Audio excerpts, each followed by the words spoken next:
Capítulo 10, Parte 2. A mesma cena vista pelo lado negativo. Que desperdício! Que demonstração desnecessária, exagerada e extraordinária de emoção! Por que quebrar o vaso inteiro quando algumas gotas seriam mais que suficiente? Por que quebrar o vaso quando ele poderia ter sido facilmente entornado? E por que o cabelo? A situação estava totalmente confusa, nem um pouco adequado ou em ordem. Quando Maria afagou os pés do mestre, o perfume pairou pungente no ar e os soluços da mulher eram o único som que quebrava o silêncio estonteante. Por que ele não manda essa mulher parar? Pensou Judas enquanto observava a liberalidade de Maria. Ele saiu daquele cenário perturbado. Suspeitava de todas as formas de sentimento, de qualquer coisa que desviasse a atenção do ideal de destruição dos romanos para o estabelecimento do tão esperado reino. Seguir o Nazareno havia sido uma montanha-russa de altos e baixos emocionais para Judas, bastante instável para um homem em evidência como ele. Mas Judas se juntou a Jesus em busca de sucesso e comprometeu-se a prosseguir, não importando quão difícil isso fosse. Não foi fácil. Certamente, o Salvador estabeleceria logo o seu reino. No entanto, todas as vezes que as multidões tentaram coroar Jesus como rei, ele recusava, evitando a oportunidade. Pior, as ofertas começavam a tornar-se escassas. Jesus já não era tão popular quanto antes, a julgar pelo peso da bolsa de dinheiro que Judas carregava na cintura. Estava ficando cada vez mais difícil desviar os fundos. Naturalmente, esse termo era muito feio. Judas preferia chamar de retribuição por serviços prestados. Se algo não mudar rapidamente, pensou Judas, devo começar a pensar em mudar de profissão. Ele não era como os demais discípulos, o único não galileu do grupo. Esse rapaz da cidade de Queriote estava determinado a deixar sua marca no mundo. Mas deixar uma marca demandava dinheiro que ele não tinha. Ei, Judas, um dos discípulos se inclinou e sussurrou, quanto acha que vale meio litro de nardo puro nesses dias? Nardo puro? Judas não tinha reconhecido a fragrância. Ora, isso era pior do que ele pensava. O perfume mais caro do mundo. Alguém tinha que dizer alguma coisa. Com licença, mestre, aparteou ele. Por que esse perfume não foi vendido e o dinheiro entregue aos pobres? Valeria os salários de um ano inteiro. Alguns discípulos perto dele murmuraram em sinal de concordância. Deixai-a, respondeu Jesus. Os olhos do mestre atravessaram Judas como se estivessem examinando sua alma. Judas se moveu constrangido. Para o dia da minha sepultura guardou isso, continuou Jesus, porque os pobres sempre os tendes convosco, mas a mim nem sempre me tendes. Judas olhou para os outros discípulos procurando apoio, mas eles desviaram os olhos, olhando para longe, para os lados, mas não para Judas e o mestre. Assim sendo, Judas conteve-se enquanto sentia as coisas se deslocando e se solidificando dentro dele. Em vez de penetrarem em seu coração, as palavras de Jesus, de algum modo, haviam consolidado a transação. De repente, tudo pareceu claro como cristal para ele. Toda essa conversa sobre morte, não havia reino algum para vir. A coisa toda tinha sido uma farsa. Tanta coisa para fazer parte do novo parlamento judeu. O trabalho havia terminado, a menos que... A história de 2 seguidores. A história da unção de Jesus foi relatada com detalhes nos evangelhos, assim como a traição de Judas. Mesmo que o pensamento de Judas não tenha acontecido da forma como imaginei acima, o resultado foi o mesmo. Mateus e Marcos descrevem a mudança sombria no coração de Judas como um acontecimento imediato posterior ao gesto de amor extraordinário de Maria. E Judas Iscariotes, um dos 12, foi ter com os principais dos sacerdotes para lhe entregar. E eles, ouvindo-o, alegraram-se e prometeram dar-lhe dinheiro. E buscava como o entregaria em ocasião oportuna. Marcos, capítulo 14, versículos 10 e 11. Apenas Mateus destaca a quantia pela qual Judas vendeu Jesus. 30 moedas de prata, a quantia exata predita 400 anos antes em Zacarias, capítulo 11, versículos 12 e 13. Era o preço exato pago por um escravo em Êxodo, capítulo 21, versículo 32, aproximadamente 120 denários. Menos da metade do dinheiro que Maria profusamente havia derramado sobre os pés de Jesus. A vida tem seu modo de revelar quem realmente somos e as motivações profundas e escondidas de nosso coração. Disse Jesus em Mateus capítulo 12, versículos 34 e 35. Pois do que há em abundância no coração, disso fala a boca. O homem bom tira boas coisas do seu bom tesouro, e o homem mau, do mau tesouro, tira coisas más. Isso certamente aconteceu no caso de Judas, mas aconteceu no de Maria também. Embora a situação tenha feito aparecer o mal latente dentro de Judas, também trouxe à tona o belo sentimento de uma moça de Betânia. Pelo que se observa, Maria parece ser contemplativa por natureza. Embora a intuição espiritual tenha feito dela uma adoradora admirável, de igual forma a tornou suscetível ao desespero. Em vez de correr para encontrar-se com Jesus depois da morte de Lázaro, como você se lembra, ela permaneceu em casa.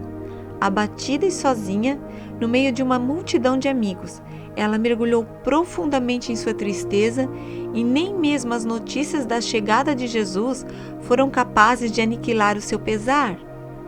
Mas, graças a Deus, Jesus nos encontra onde estivermos. Ele passa pelos cantos escuros e escondidos da nossa vida e, se estivermos dispostas, Ele faz brilhar a doce luz do céu, o precioso Espírito Santo. Se permitirmos, Ele se oferece para limpar nossas personalidades, temperando-as através do Espírito Santo, para que não pereçamos diante dos pontos fortes da nossa fraqueza e dos pontos fracos da nossa força. E isso, pelo que posso lhes dizer, aconteceu com Maria. Mesmo tendo sentido, através de sua intuição aguçada, a gravidade da situação que o Senhor enfrentava, naquele momento ela não desfaleceu. Em vez de apenas sentar passivamente e ouvir o Salvador, em vez de se oprimir pela aflição, dessa vez Maria reagiu. Deu a si mesma para aquele que havia dado tanto a ela e a sua família. Aparentemente, contudo, isso não aconteceu com Judas. Embora Jesus conhecesse as fraquezas dos discípulos, ele havia dado a Judas chance após chances nos 3 anos em que viajaram juntos. De acordo com João, capítulo 13, versículo 29, Jesus até o havia nomeado para ser o guardador da bolsa do grupo. Às vezes, escreve William Barclay em The Gospel of John, a melhor forma de corrigir alguém que está no caminho errado é tratando-o não com desconfiança, mas com confiança. Não como se esperássemos o pior, mas o melhor. Foi exatamente o que Jesus havia feito com Judas, mas ele não mudou. Imagine passar 3 anos de sua vida com o Messias e continuar sendo mais ou menos o mesmo, ou até pior do que quando começou. Judas agiu exatamente assim. Isso pode acontecer com qualquer uma de nós se não consolidarmos de uma vez por todas a questão do senhorio de Cristo em nossas vidas. Até escolhermos a quem servir, corremos o risco de desenvolver um coração de Judas no lugar de um coração cheio de amor sacrificial. Porque sempre que os nossos interesses entrarem em conflito com os interesses do Mestre, seremos tentadas a vender Jesus como um escravo ao melhor arrematante, em vez de ungirmos os seus pés. Amor extraordinário versus amor mesquinho. Para saber a quem você adora, diz Theodore Parker, deixe-me vê-lo em sua loja, ouvi-lo em seu trabalho. Deixe-me saber como você cobra o aluguel de suas casas, como consegue seu dinheiro, como o guarda e o gasta. Jesus diz basicamente o mesmo em Mateus capítulo 6, versículo 21. Porque onde estiver o vosso tesouro, aí estará também o vosso coração. O tesouro de Maria não estava em seu dote. Sua esperança não repousava naquilo que ela poderia ganhar através de Jesus. Sua alegria repousava naquilo que ela podia oferecer. Judas, por outro lado, estava atrás de tudo o que poderia ganhar. Essa é a primeira diferença entre um amor extraordinário e um coração egoísta e mesquinho. Observe. Maria possuía um coração grato. Seu irmão havia ressuscitado da morte. O Messias já viera e a chamou de amiga. Que grande honra, que grande alegria há de oferecer tudo àquele que lhe havia oferecido tanto. Judas possuía um coração avaro. As coisas não estavam acontecendo do modo como ele planejou. Uma das leis de Westcott sobre tentação citada por William Barclay é que a tentação está relacionada a coisas para as quais temos certa propensão. Nossa força pode ser a nossa ruína. A força de Judas era a ambição, seu objetivo e compromisso para prosperar. Também era naturalmente o seu ponto fraco. Fazia com que se preocupasse mais com a situação política e com a sua conta bancária particular do que com a condição de seu coração. A ganância é uma tirana. Nós mulheres podemos ser vítimas de suas mentiras tão facilmente quanto os homens. A sanguessuga tem 2 filhas, diz Provérbios capítulo 30, versículo 15. A saber, dá. Um coração avaro nunca está satisfeito. O que tem nunca é o bastante. Mas é grande ganho a piedade com contentamento. Paulo diz ao jovem pregador Timóteo, em 1 Timóteo capítulo 6, versículo 6. O descontentamento pode vir se arrastando sorrateiramente, nos deixando insatisfeitas com o que temos. Não demora muito até que o descontentamento se transforme em determinação para conseguir o que julgamos merecermos, seja qual for o preço.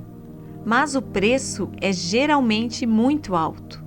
E nessa cobiça, alguns se desviaram da fé, adverte Paulo a Timóteo no versículo 10, e se transpassaram a si mesmos com muitas dores. O segredo da felicidade não está em conseguir o que você quer, mas em querer o que você tem. Judas compreendeu isso tarde demais.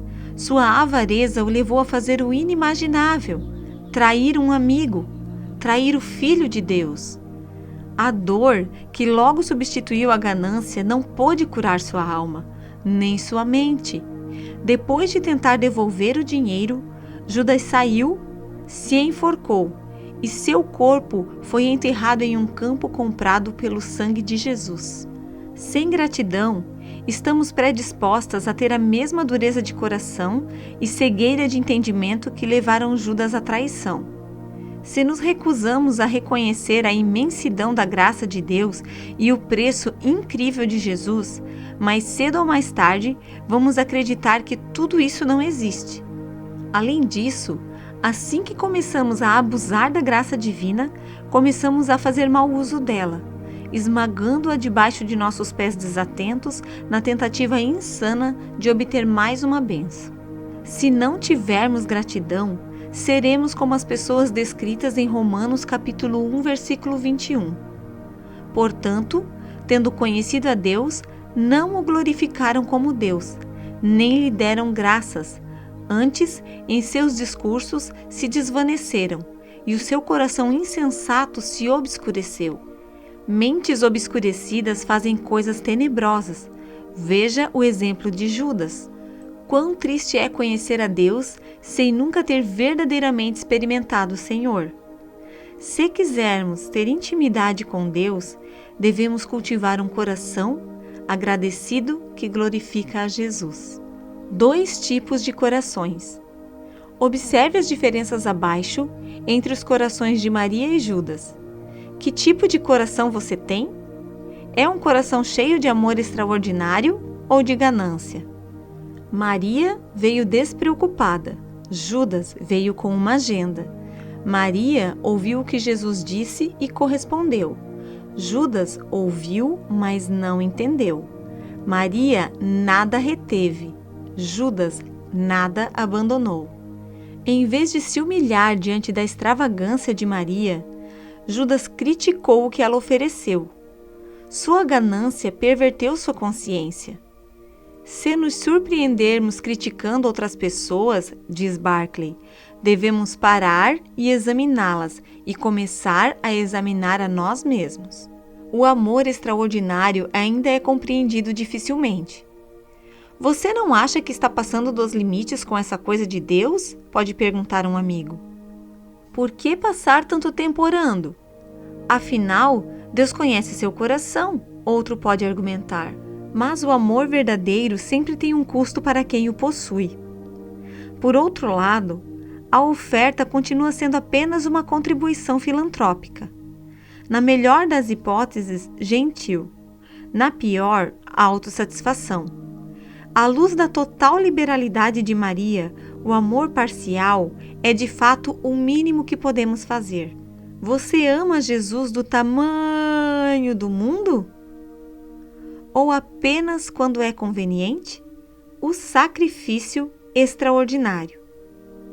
Quando um canadense de 49 anos, executivo do ramo da mineração, entrou na floresta colombiana em outubro de 1998, esperava voltar com um de seus empregados. No entanto, ele não saiu de lá, pelo menos não de imediato. Por mais de 3 meses, Ed Leonard, um perfurador de 60 anos de idade que trabalhava na empresa de perfuração de Norbert Reinhardt, ficou em poder de um grupo rebelde conhecido como Forças Armadas Revolucionárias da Colômbia. O sequestro foi e ainda é um grande negócio na Colômbia. Apenas no ano de 1998, mais de 21 mil pessoas foram levadas à força, embora a maioria tenha sido solta através do pagamento de resgate. Essa era a esperança de Reinhardt. Junto com uma escova de dente, alguns livros e uma câmera, segundo alguns boatos, ele encheu a mochila com $100.000 para pagar pela libertação de Leonard. Mas não havia garantias. A mulher de Reinhardt implorou para que ele não fosse. Certo, Leonard tinha esposa e filhos, mas eles também tinham 2 crianças pequenas. No entanto, Reinhardt prometera a Leonard, contratado por telefone, que o trabalho era seguro. Ele faria tudo o que fosse preciso para trazê-lo de volta para casa. Em 6 de outubro, os guerrilheiros pegaram o dinheiro do resgate, mas exigiram também uma troca. O executivo do ramo da mineração concordou. À tarde, em uma estrada deserta e cheia de obstáculos, Norbert Reinhardt encontrou seu empregado pela primeira vez. Você deve ser Ed Leonard, disse Reinhardt, apertando a mão do homem mais velho. Seu turno acabou. Está na hora de você ir para casa. E assim, ele trocou de lugar com Leonard e se tornou cativo dos rebeldes. O mundo ficou chocado. Alguns chamaram Reinhardt de louco. Deixe que o governo e os profissionais especializados em reféns cuidem disso, diziam. Mas as negociações se arrastaram. Quando Reinhardt inesperadamente foi libertado, vários meses depois, resumiu a experiência dizendo: "Eu só fiz o que tinha que fazer." Sacrifício extraordinário. Norbert Reinhardt arriscou sua vida por causa de seu empregado, sem saber o que lhe aconteceria.